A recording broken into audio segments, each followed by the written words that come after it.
Chairman. Congressman Comer, on the voting, I just pulled this on the internet. I know there's some question about who could vote, felons, with or without an ID.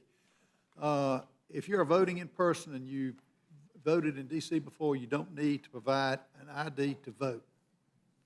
It goes on to say if you're voting in person and you're a first-time voter, all you've got to do is provide proof of residence or a ID. Would that include a driver's license, you think? That would.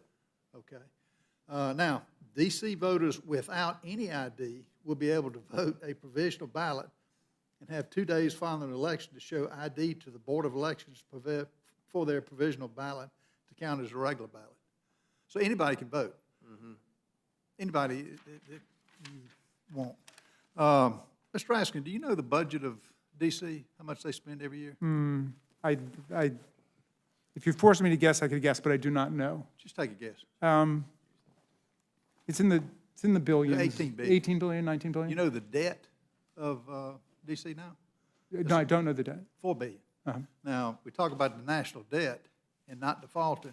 Is this going to help the debt situation with, and by the way, how much does the federal government already eat of D.C. state, of the D.C. proper? Well, but I take it that that's a contested proposition. In other words, people argue on both sides because, of course, the federal government doesn't pay taxes, real estate and property taxes to D.C. for all the federal buildings. How much does the federal government, so, they take over a quarter of it. I'm sorry?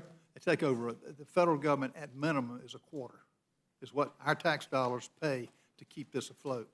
Each year, and I think I'm right, when I first got into Congress in 2017, they've forgiven debt incrementally each year, but it's $4 billion and rising. This would be a problem for our national debt. Does that count towards the national debt? If it's borrowed from the federal government, it does.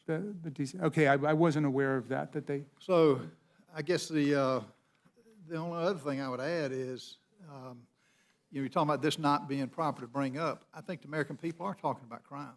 I think the American people are talking about this administration not doing anything to stop the border crossings.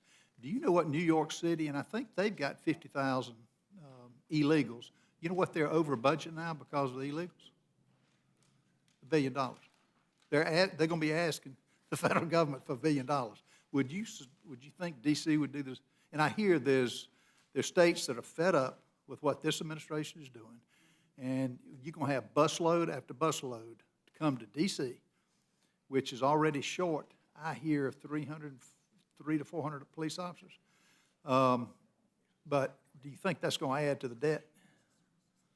To the debt? Well, I mean, on your general point, I just agree with you. We're having a hearing about immigration in the Oversight Committee, and it's obviously a serious problem. And those, those people are being bussed into Washington, D.C. They're being bussed into Maryland. They're being bussed into bussed everywhere. New York. We're up to $5 billion. And yeah.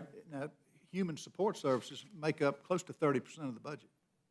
So you're talking about a huge problem that taxpayers are having to burden themselves as it stands now. Thank y'all both for appearing. I yield back.